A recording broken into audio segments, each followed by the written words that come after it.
வணக்கம் சொந்தங்களே. என்னுடைய வாழ்க்கை அனுபவங்கள்ல உங்களை சந்திக்கிறதுல ரொம்ப மகிழ்ச்சி அடைகிறேன். அப்புறம் நேற்று நான் சொன்னேன்ல, இந்த மாதிரி தீபாவளியை இது மாதிரி நான் கொண்டாடினதே இல்லை தீபாவளி அப்படின்னு. மொத்தம் எனக்கு இந்த இப்போ 69 வயசு ஆகுது. இந்த 69 வயசு வரைக்கும் இப்படி ஒரு நான் இது வரைக்கும் இப்போ கூட கொண்டு இப்போ எல்லாமே இருக்கு. ஆனால் அவ்வளோ கும்பல் சேர்த்து சொந்த பந்தத்தோட அந்த கும்பிட்டு அந்த இது இருக்கு பாருங்க. இன்னைக்கு எந்த தீபாவளி வந்துச்சுன்னா ஒரு 2 ட்ரெஸ் எடுக்கிறோம், 2 செட்டு கூட எடுக்கிறோம். அப்போ அப்படி இல்லை. எங்க வீட்டுக்காரிக்கே ஒரு 20 புடவை இருந்துச்சு, ஒரு 40 ஜாக்கெட் இருந்துச்சு. இப்படி அந்த இதுல நான் சொல்றேன். எங்க பிள்ளைங்களுக்குலாம் ஒவ்வொருத்தருக்கும் 7-8 ட்ரெஸ். பொண்ணுக்கும் அதே மாதிரி, பையனுக்கும் அதே மாதிரி, எனக்கும் அதே மாதிரி. நான் அப்ப இருந்து இன்னைக்கு வரைக்கும் ரெடிமேடு போட்டது இல்லைங்க. ரெடிமேடு எனக்கு செட் ஆகாது, தச்சு தான் போடுவேன். அதுவும் ஒரே ஆளுகிட்ட சேலத்துல பின்கோ அப்படின்னு ஒரு டைலர், அவர்கிட்ட மட்டும்தான் நான் துணியே தைச்சு போடுவேன். சென்னையில இருக்கிறப்ப கூட அங்கிருந்து எங்க பொண்ணுக்கு பார்சல் அனுப்பிச்சு விட்டு எங்க பொண்ணு கொண்டாந்து கொடுத்து அதை தச்சு வாட்டி அதை கொரியர்ல எனக்கு அனுப்பிச்சு விடுவா. அப்படி அந்த மாதிரி நான் தச்சு மட்டும்தான் போடுவேன். எனக்கே ஒரு 10 சட்டை, 10 பேண்ட்டு, அதே மாதிரி லுங்கிலாம் இந்த ஸ்டேட்டஸ் மாறினதுக்கு அப்புறம் சொல்றேன், சங்குமார் லுங்கி தான் கட்டுவேன். ராமராஜ் பனியன், ராமராஜ் செட்டி, இது வரைக்கும் அது மாதிரிதான் இது பண்ணுவேன். இப்ப இவ்வளவு பிரம்மாண்டமா ஒரு தீபாவளியை நான் கொண்டாடினேன்னு சொன்னேன் இல்லையா, இது வரைக்கும் என் வாழ்க்கையிலேயே ஒரு மோசமான தீபாவளிய நான் கொண்டாடினதே இல்லைங்க. அது எப்பன்னு கேட்டீங்கன்னா, இந்த மொசைக்கு வேலைக்கெல்லாம் போயிட்டு இருந்தேன்ல, இந்த விஷம்லாம் கூட வாங்கி குடிச்சிடலாம் அப்படின்னு வறுமையின் கோர பிடியில இருந்தேன். அப்ப தீபாவளி வந்துருச்சு. ஒண்ணு அக்கம் பக்கத்துல எல்லாம் குழந்தை குட்டி வச்சிருக்கிறவங்க எல்லாம் போறாங்க, துணிமணி எடுத்து வராங்க. இது எங்க பையனுக்கு நல்லா இருக்காங்கன்னு எங்கிட்ட காட்டுறப்ப எப்படி இருக்கும் எங்க பொண்ணு ஒய்ஃபு மனசு யோசிச்சு பாருங்க எப்படி இருக்கும். என் பிள்ளைங்க அதுக்கு மேல, அம்மா எப்பமா துணி எடுப்பீங்க, எப்பமா துணி எடுப்பாங்க அப்பா, இப்படியே கேக்குதுங்க. நான் வீட்டுக்கு வந்தேன்னா எங்க வீட்டுக்காரியா சொன்னா எனக்கு நெஞ்சு இருதயம் உடஞ்சி போகுது. வீட்டுல ஒரு பொருள் இல்லை, ஒண்ணு சாப்பாட்டுக்கே வழி இல்லை. தீபாவளி வந்துருச்சு, இன்னும் 3 நாள் 2 நாள் 3 நாள் தான் இருக்கு. அவங்கவுங்க வீட்டுல பலகாரமோ அதுவும் இதுவும் கும்மீது சும்மா சந்தோஷமா ஜனங்க இருக்கிறாங்க. அந்த தெருவுல ஒரு 6 வீடு லைன் வீடு, அதுல நாங்க மட்டும்தாங்க வறுமையான வறுமை. என் பிள்ளைங்களுக்கு கூட துணியே எடுக்கலைங்க, எடுக்கவே முடியலைங்க. எவ்வளோ ட்ரை பண்ணி பார்த்தங்க. ஒரு முக்கியமான ஒரு சொந்தக்காரருங்க, அவர்கிட்ட போய் அங்க போறதுக்கு எனக்கு அவ்வளவு விருப்பம் இல்லை. இருந்தாலும் மனசை கல்லாக்கிட்டு, அப்படியே ரொம்ப மனசை கல்லாக்கிட்டு அவர்கிட்ட போய் கேட்டேன், இந்த மாதிரி எதுவும் பண்ணல பிடிக்கலன்னு. அதுக்கு என்ன பண்ணாலும் வசதி வாய்ப்பா இருக்காரு, வட்டிக்காவது கொடுங்க, வட்டி கொடுத்தா எப்படி கட்டுவ அப்படின்னு கேட்டாரு. ஒரு 4-5 மாசம் கொடுத்தீங்கன்னா எங்களுக்கும் வாழ்க்கை திரும்பாமையா போயிடும், எப்படியோ ஒண்ணு கட்டிடுவோம் அப்படின்னு சொல்றேன். எப்படியோ ஒண்ணுன்னா அது எப்படிப்பா, அந்த மாதிரிலாம் ரொம்ப சுந்தம். அப்படிலாம் இல்லை, காசுலாம் இல்லை. காசுன்னு கேட்டு தயவுசெய்து வீட்டு பக்கம் வர வேணாம். நான் சொல்றேன், சும்மா சாதாரணமா வரலாம் போலாம், ஆனா காசுன்னு கேட்டுல தயவுசெய்து வராதிங்க, வேண்டாம். அது ஒருத்தருக்கு ஒருத்தர் நமக்கு மனசுதான். ஒரு கஷ்ட காலத்துல இந்த மாதிரி நேரத்துல கூட உதவலைன்னா அது என்னங்க, அது சொந்த பந்தம். அப்படியே இருதயமே உடஞ்சி போச்சுங்க. இந்த தீபாவளிக்கு பிள்ளைங்களுக்கு துணி எடுக்கணும், எனக்குலாம் நான் எடுக்கணும் இல்லை, என் ஒய்ஃபுக்கு ஒரு புடவையாவது எடுத்து கொடுக்கணும். இப்படியெல்லாம் ரொம்ப பேராசப்பட்டுட்டு இருந்தேன்னா அந்த வீட்டுக்கு போய் அவர்கிட்ட பணம் கேட்டேன். 2 நாள் இருக்குது தீபாவளிக்கு, பணம் கேட்டேன். அவர் இந்த மாதிரி ஒரு வார்த்தையை சொன்னதும், போ தீபாவளியே வேணாம், என்னதான் ஆயிடும், உயிரா போயிடும், பரவாயில்ல அப்படின்ட்டு பிள்ளைங்களுக்குலாம் அந்த இருந்த துணியே துவைச்சி வச்சிருந்துச்சு. இந்த ரெடிமேட்ல வாங்கினோம்னா இது ஒரு தொல்லை இருக்குது. பட்டன்லாம் போடுற அன்னைக்கு தான் நல்லா இருக்கும், அதுக்கப்புறம் அது எங்க கிடக்குதுன்னே தெரியாது, பின்னூக்க தான் போடணும். அதே மாதிரிதான் ஒரு பேண்ட் எங்க பையனுக்கு ஜிப்பே இருக்காது, ஜிப்பு நிக்காது, அங்கேயும் பின்னுக்கு தான் குத்தணும். இப்படி இருந்த ட்ரெஸ் எடுத்து போட்டு எல்லா வீட்லயும் பட்டாசு வெடிக்கிறாங்க. என் பிள்ளைங்க, நான் வெளியே போயிட்டு அப்படியே வந்தா எல்லாம் காலையில பட்டாசு வெடிச்சுட்டு பிள்ளைங்களாம் என் பிள்ளைங்க அங்கங்க நின்று இப்படி வேடிக்கை பார்க்குது. அப்போ ஒரு தகப்பனோட கஷ்டம் எப்படி இருக்கும் யோசிச்சு பார்த்தீங்களா? ஒவ்வொருத்தருக்குமே வாழ்க்கையில ஒரு அனுபவம் இருக்குங்க. அதை நினைச்சா எனக்கு இப்ப கூட கண்டு கலங்குதுங்க. ஆனா பிள்ளைங்களை உள்ளார கூப்பிட்டு இவ்வளவு கஷ்டத்துலயும் பக்கத்து வீட்டுல போய் சோத்துக்குன்னு நிக்க விட மாட்டாங்க. எவ்வளவு கஷ்டமா இருந்தாலும் அவளை சின்ன வயசுலயே, ஏங்கண்ணே சாப்பிட்டீங்களா அப்படின்னா, இப்பதான் சாப்பிட்டோம் அப்படிதான் சொல்லணும். இதைதான் சொல்லி கொடுத்துருக்குறோம். அவங்க கொடுத்து வாங்கி சாப்பிட்ட பயங்கரமான கண்டனத்தை பிள்ளைங்களுக்கு நான் தெரிவிப்பேன். என் சம்சாரத்துக்கு அதுக்கு மேல தெரிவிப்பேன். அந்த மாதிரிலாம் வறுமையை வந்து பக்கத்துல பக்கத்துல காட்டவே கூடாது. சாப்பிட்டேன்னு சொல்லணும். ஆனா நிறைய பேர் ரொம்ப அதே சொல்லுவாங்க, பாரு சாப்பாடு செய்யல அந்த பிள்ளைங்களை கூப்பிட்டு கொடுத்தா வாங்கவே மாட்டேங்குதுங்க அப்படின்னு அவ்வளோ ஒரு இதா சொல்லுவாங்க. இத்தனைக்கு என்ன ஒண்ணும் தெரிஞ்சுங்க, இப்ப எங்க வீட்டுகிட்ட இருந்து இப்படி பார்த்தா தெரியும் எங்க அம்மா வீடு. அப்படி கொஞ்சம் தள்ளினா ஒரு 4 வீடு தள்ளினா எங்க மாமியார் வீடு.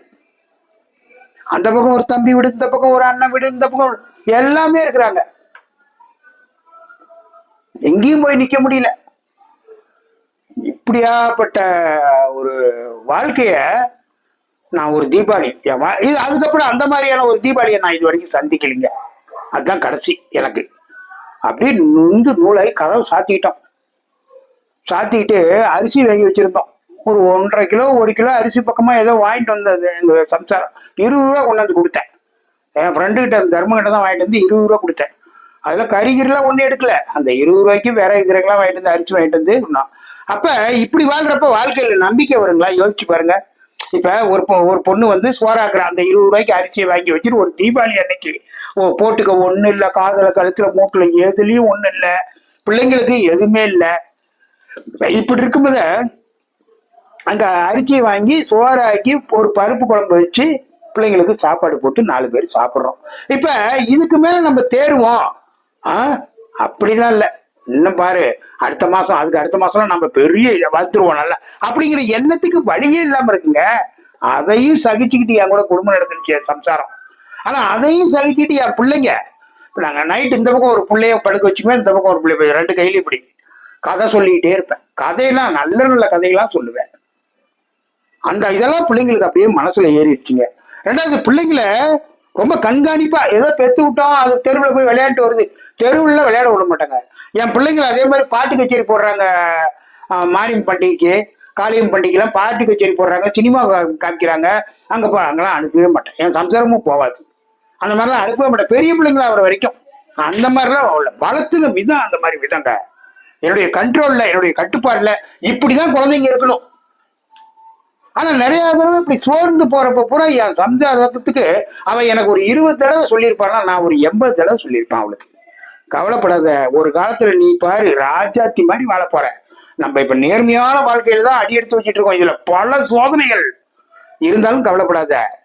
நம்ம உண்மையே பேசு, நியாயமாவே நடந்துக்க, அடுத்தவங்களுக்கு துரோகம் செய்ய வேணாம். இப்படியே நம்ம இந்த வாழ்க்கையில இந்த பாதையிலேயே நம்ம போறோம்னு வச்சுக்க, நிச்சயமா நம்மள கடவுள் கை விட மாட்டார்.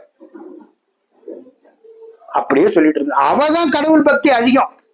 நீ நம்புற கடவுள், நீ கும்பிடுற கடவுள் ஒரிஜினல்னா நம்மள நிச்சயமா கைவிடாது. ஆனா நீ கடவுள் இருக்குதோ இல்லையோ எனக்கு அது பிரச்சனை இல்லை. நம்ம ஒரே நேர் பார்வையில போறோம். நேர் கொண்ட பார்வையில நம்ம பிள்ளைங்களை வளர்த்திட்டு வரலாம். இன்னைக்கு பெரிய தப்பெல்லாம் செஞ்சுட்டு நாளைக்கு நல்ல நிலைமைக்கு வந்தாலும் வச்சுக்க, அப்ப நம்ம இந்த தப்பெல்லாம் நினைச்சு பார்த்தோம்னா மனசு ரொம்ப வேதனையா இருக்கும். அப்ப நல்லவங்கிற மாதிரிலாம் நம்ம நடக்க முடியாது. உள்ளுக்குள்ளார நம்மள மனசு கொள்ளும். இப்படியே சொல்லி சொல்லி வளர்த்தனுங்க என் பிள்ளைங்களை. அதுக்கு ஆப்போசிட்டா இந்த தீபாவளியை செம்ம ஜோரா கொண்டாடினேன். இப்ப நான் சொன்ன அந்த மோசமான ஒரு தீபாவளி எனக்குன்னு, அந்த தீபாவளியில இருந்து 12 நாள் கழிச்சு எங்க சம்சாரத்தோட தம்பிக்கு கல்யாணம். அந்த தெருவுலயே பந்தல் குந்தல்லாம் போட்டு ஜகஜோதியா இருக்கு. ஊர்ல இருந்து அந்த ஊர்ல இருந்து இந்த ஊர்ல எங்களுக்கு சொந்தக்காரங்க ஜாஸ்தி எல்லாம் வந்துட்டு இருக்கிறாங்க. ஆனா நாங்க அந்த பக்கமே போக முடியல. எங்களுக்கு பத்திரிக்கைலாம் வைக்கல, எங்களை கூப்பிடல. காரணம் என்னன்னு கேட்டா அவங்க ஸ்டேட்டஸுக்கு நாங்க ஈக்குவலா இல்லை. வறுமையின் பிடியில இருந்ததுனால தான் தம்பி கல்யாணத்துக்கு போக முடியல. இப்ப அங்க இருந்துட்டு அந்த வீட்டுக்கிட்ட இருந்துட்டு ஒரு தட்டி படல் கட்டியிருப்பாங்க. அந்த லைன்ல இருந்து வெளியில வந்து அந்த மெயின் ரோட்டு வந்தோம்னா அந்த படல் கிட்ட இருந்து பார்த்தா அந்த வீட்டுக்கு யார் யார் வராங்க அதெல்லாம் பார்த்து எங்க சம்சாரம் அப்படி ஏங்குவாங்க. ஐயோ நம்மள மதிக்கலையே, நம்ம வீட்டுக்காரரை மதிக்கல, நம்மள கூப்பிடல, இவ்வளவு சொந்தக்கார வர்றவங்க பூரா கேட்கறாங்க ஏன் அவங்க வரலையா அவங்க வரலையான்னு. அது என்னென்னமோ சொல்லி சமாளிச்சுட்டாங்க. இப்ப இந்த மாதிரி துயரமான துயரம் இதுலயே வாழ்ந்துட்டு இருந்தோம். இன்னைக்கு ஓரளவுக்கு முன்னேறி, அதுக்கு மெயின் காரணம் நீங்க என்ன நினைச்சாலும் சரிங்க, என்னுடைய நேர்மையும் என்னுடைய நேர்கொண்ட பார்வையும் தான் என் குடும்பத்தை வந்து இன்னைக்கு இந்த அளவுக்கு கொண்டாந்து வச்சிருக்கு காரணம். வறுமை வருது, எதை வேணாலும் செஞ்சிடலாம், எப்படியோ ஒண்ணு பொழைச்சிக்கலாம், அந்த மாதிரிலாம் நான் நினைக்கலைங்க. இன்னும் ஒரு ஓப்பனா சொல்லணும்னா, இந்த பாக்கெட்ல சாராயம் 10 ரூபாய்க்கு 10 ரூபாய்க்கு விற்கிறாங்க. ஒரு ஆள் அதுக்கு பெரிய லீடர், அவன் எனக்கு ரொம்ப பழக்கம். நான் அவனை வாடா பழம் தான் கூப்பிடுவேன். ஏன்னா இந்த மாதிரி சாராய வீரர்களும் சில்லற பையனா தான் இருப்பான் இல்லையா?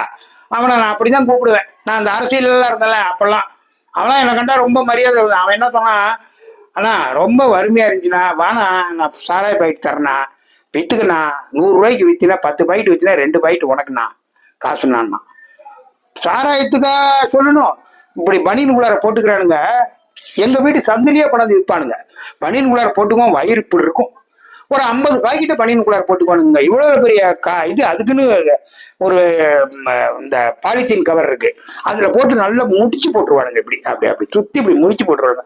10 ரூபா ஒரு பாக்கெட்டு வச்சு வரவெல்லாம் 3 பாக்கெட்டு கொடுக்கு, 4 பாக்கெட்டு ஓடிக்கிட்டே இருக்குங்க.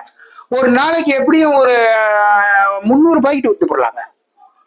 காலையில 6 மணில இருந்து சாயந்தரம் 6 மணிக்கு ஒருத்தனுக்கு டியூட்டி, அந்த 6 மணில இருந்து விடிகிற வரைக்கும் இன்னொருத்தனுக்கு டியூட்டி.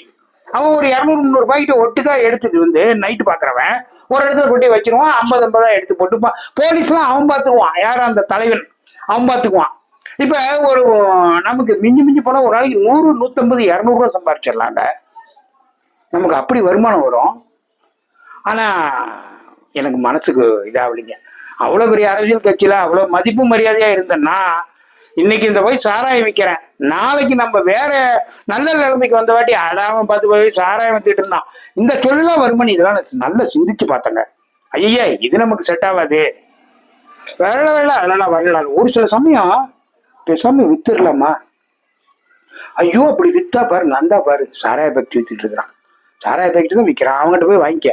அப்படி இப்படின்னா நாளைக்கு ஒரு நல்ல நிலைமையில நம்ம வந்து நம்ம பொண்ணை கல்யாணம் பண்ணி கொடுக்குறோம், நம்ம பையனை இதோட நல்ல ஒரு நிலைமைக்கு சப்போஸ் வந்துட்டோம். ஆனா அவன் சாராயம் தேட்டு இருந்தான் 10 ரூபாய்க்கு. தெரியுமா உனக்கு? இன்னைக்கு என்னவோ பெரிய மனுஷன் மாதிரி அவன் சீன் போட்டுட்டு இருக்கிறான். அப்படி சொல்லுவாங்கல்ல, இதை நான் அப்பயே நினைச்சு பார்ப்பேங்க. இல்லை வேண்டாம், எங்க வீட்டுக்காரிட்ட சொன்னா, எங்க வீட்டுக்காரி ஐயோ ஏங்க அந்த மாதிரிலாம் போயிடாதீங்க, நம்ம பட்னியா கூட கிடப்போம், அந்த மாதிரி தொழிலுக்குலாம் போயிடாதீங்க அப்படின்னா. இன்னும் ஒருத்தன் அவனுக்கு பாஸ் ஒருத்தர் இருக்கிறான், அவனும் எனக்கு நல்ல பழமா. அவன்கிட்ட இப்படி ஒரு நாள் போயிட்டு பேசிட்டு இருந்தேன், எங்க மொசைக்கு வேலையும் சரியா இருக்க மாட்டேங்குது, வேலையே சரியா இருக்க மாட்டேங்குதுரா அப்படி இப்படின்னு பேசிட்டு இருக்கும்போது அவனு என்ன வாழை படம் தான் கூடுவான். 2 பேரும் பேசுறேன், என் கூட வரியா சாராயம் போய் எடுத்துட்டு வரலையா, இருக்காட்டு அடிவாரத்துல சைக்கிள்ல தான் வரணும், வந்து அங்கிருந்து கொண்டாந்து இறக்கி வச்சுன்னா 300 ரூபா. நைட்டு இங்க இருந்து போறோம், விடிகாலம்லாம் வந்துடலாம் 300 ரூபா அப்படின்னா. வா நீ மாசத்துல ஒரு 4 ட்ரிப் வச்சுனா போதும்டா, உன் குடும்பத்தை நீ அருமையா காப்பாத்தலாம். எப்ப அந்த மாதிரி. ஆனா பயங்கர கஷ்டங்க. எவ்வளவு இது வந்தாலும் அந்த நேர்கொண்ட பார்வைன்னு ஒண்ணு இருக்கு பார்த்தீங்களா, அது என்னை விட்டு போகவே இல்லைங்க. இதை நான் பெருமைக்கு சொல்றேன்னு பாக்குறாங்க நீங்களாம் கூட நிறைய பேர் நினைக்கலாம். எதையுமே திட்டம் போட்டு பிளான் பண்ணி ஒரு குடும்பத்தை கொண்டு வந்தோம்னா இன்னைக்கு ராஜா மாதிரி இருக்கலாம், வாழலாம். எந்த கஷ்டமும் இல்லை, ராஜா மாதிரி வாழலாம். நம்ம வாழ்றது மட்டும் இல்ல, நம்ம பிள்ளைங்களும் நல்ல ஒரு ஸ்டேட்டஸ்ல இருப்பாங்க, நல்ல இதா இருப்பாங்க. என் பையன் ஓரளவுக்கு தலை எடுத்துட்டான், கொஞ்சம் கஷ்டமா இருந்துச்சு. அப்போ ஒரு சீசன்ல தலை எடுத்ததோ அவன் என்ன பண்ணான், 10வது பாஸ் பண்ணிட்டான். பாஸ் பண்ணிட்டு நான் வேலைக்கு போறேன்ப்பா, அது அங்க ஒரு இடத்துல கூப்பிடுறாங்கன்னு சொல்லிட்டு ஒரு பெரிய காய்கறி மார்க்கெட், அங்க போய் இந்த காய்கறி மார்க்கெட்ல தூக்குறான் இறக்குறான் என்ன பண்றான். அது ஒரு பிரிட்ஜ் மேல இருந்து பார்த்தா அந்த கடை தெரியும். நான் ஒரு நாள் சைக்கிள்ல வந்து இவன் என்னதான் வேலை செய்யறான் பார்க்கலாம் அப்படின்ட்டு சைக்கிளை கொண்டாந்து நிறுத்திட்டு இப்படி பார்த்துட்டு இருக்கிறாங்க. பையன் லாரியில வருது பார்த்தீங்களா மூட்டை, அதெல்லாம் தூக்குறான். ஆனா இது ஒரு 15-20 நாளா போயிட்டு இருக்கிறான். வந்து எங்ககிட்ட வந்து அப்பப்போ வீட்டுக்கு வர்றப்ப நைட்டு வர்றப்ப பார்த்தீங்கன்னா ஒரு 50 ரூபா 30 40 இப்படி தர்றான். அதனால வீட்டு செலவுக்கு ஆகுது. என்ன பண்றது, பொண்ணு வயசு பொண்ணு, வீட்டு செலவுக்கு ஆகுது. அந்த மாதிரி சூழ்நிலை என்னடா பண்றது அப்படி சரின்ட்டு அதை வாங்கிட்டாலும் இவன் என்ன வேலை செய்யறான்னு எனக்கு தெரியல. அப்ப நான் என்ன பண்ணேன், ஒரு நாள் சைக்கிள் எடுத்துக்கிட்டு அப்படியே அந்த பிரிட்ஜ் மேல வந்து இப்படி பாக்குறவங்க மூட்டை தூக்கிட்டு இருக்கிறாங்க, காய்கறி மூட்டை தூக்கி லாரியில ஏத்துறான், லாரியில இருந்து வர்றதை இறக்குறான், திருப்பி மாட்டு வண்டிக்கிட்டு வந்து அதுங்களுக்கு 2 மூட்டை 3 மூட்டை இப்படி போடுறான். இதெல்லாம் பார்த்து என் மனசு இப்படியே விட்டு வச்சுங்க. இதுல சொந்தட்டு போய் 70 ரூபா கிடைக்குது, 80 ரூபா கிடைக்குது, 100 ரூபா கிடைக்குதுன்னு அவன் அதுலயே லைஃப் பண்ணா பின்னாடி அவன் நல்ல ஒரு வாழ்க்கை வாழ முடியுங்களா? ஐயா இது லாய்க்கப்படாது அப்படின்னு அன்னைக்கு நைட்டு வந்து என்ன பண்ண, தம்பி நீ செய்யற வேலையை இது வரைக்கும் என்கிட்ட சொன்னியாப்பா அப்படின்னு கேட்டேன். இல்லப்பா நம்ம கஷ்டமா இருக்குது, இந்த மாதிரி வேலைலாம் அப்பாவுக்கு நீ சம்பாரிச்சு போட வேணாம்ப்பா, இதோட அங்க போவாதானே. அப்பா இல்லப்பா அவங்க வந்து என்னதானே ஒன்னதான் நம்புவாங்க, ஒன்ன நாங்க நம்பிட்டு இருக்கிறோம், அதை நல்லா புரிஞ்சுக்க, அவங்க நம்புறதை விட்டுரு வேணாம் அவனுக்கு வேற நல்ல ஒரு வழி தயிரேன் அப்படின்னு சொல்லிட்டு அடுத்த நாள் அவனுக்கு என்ன செஞ்சேன் அப்படிங்கிறத அடுத்த நாள் சொல்றேன். நன்றி. தொடர்ந்து ஆதரவு கொடுங்க. பாய்.